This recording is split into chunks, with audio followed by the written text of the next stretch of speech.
Welcome friends. நான் சென்னையில் இருக்க என்னோடய சித்தப்பா வீட்டுக்கு போயிருந்தேன். ஸோ அப்போது எனக்கு பெசன்ட் நகர் பீச் சன்ரைஸை பார்க்கணும் போல் ஆசையாக இருந்துச்சா. ஸோ எல்லோரும் பெசன்ட் நகர் பீச் சன்ரைஸ் நல்லா இருக்கும்னு சொன்னாங்க. சரி நம்மளும் பார்ப்போன்னு போயிருந்தேன். அப்படி என்ன தான் இருக்கும்னு பார்க்க தனியாக தான் போயிருந்தேன். மார்னிங் 3 மணிக்கெலாம் போயிட்டேன். அந்த நேரமும் எல்லோரும் அங்கே இருந்தாங்க.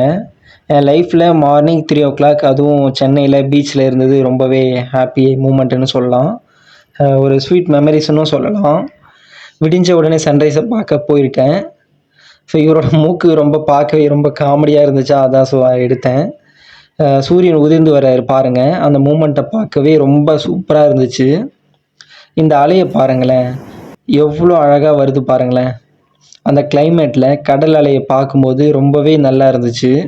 என்னை சுற்றி இவ்வளோ பேர் சன்ரைஸை பார்க்க வந்திருந்தாங்க. காக்கா பறக்கிறது ரொம்ப சூப்பராக இருந்தது. ஸோ எவ்வளோ தான் சன்ரைஸ் எங்கே பார்த்தாலும் அவ்வளோ அழகாக இருக்காது. ஆனால் பெசன்ட் நகர் பீச்சில் அவ்வளோ அழகாக இருக்குன்னு சொல்கிறாங்க.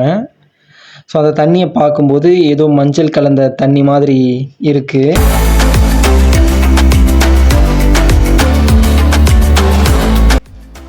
இயற்கை எவ்வளோ அழகாக இருக்குன்னு பாருங்கள்.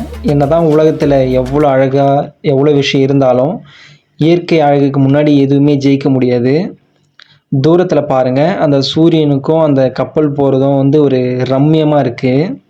எனக்கு ரொம்பவே ஃபேஸ் சில்னஸாக இருந்துச்சு.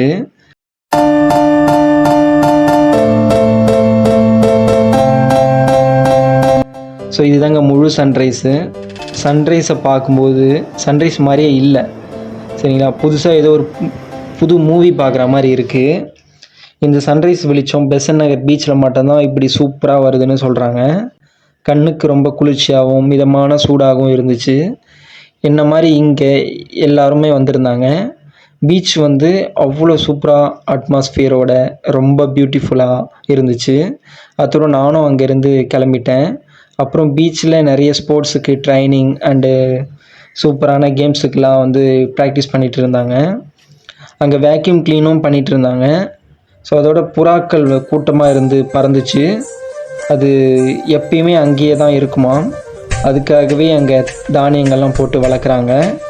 ஸோ பறந்து போயிட்டு அதே இடத்துல மறுபடியும் அது அங்கேயே தான் உட்காருமா. ஸோ நீங்களும் இங்கே ஃப்ரெண்ட்ஸ் அண்ட் ஃபேமிலியோடு பாருங்கள். ஸோ இதோட இந்த வீடியோ முடியுது. தேங்க்ஸ் ஃபார் வாட்சிங். தேங்க்யூ.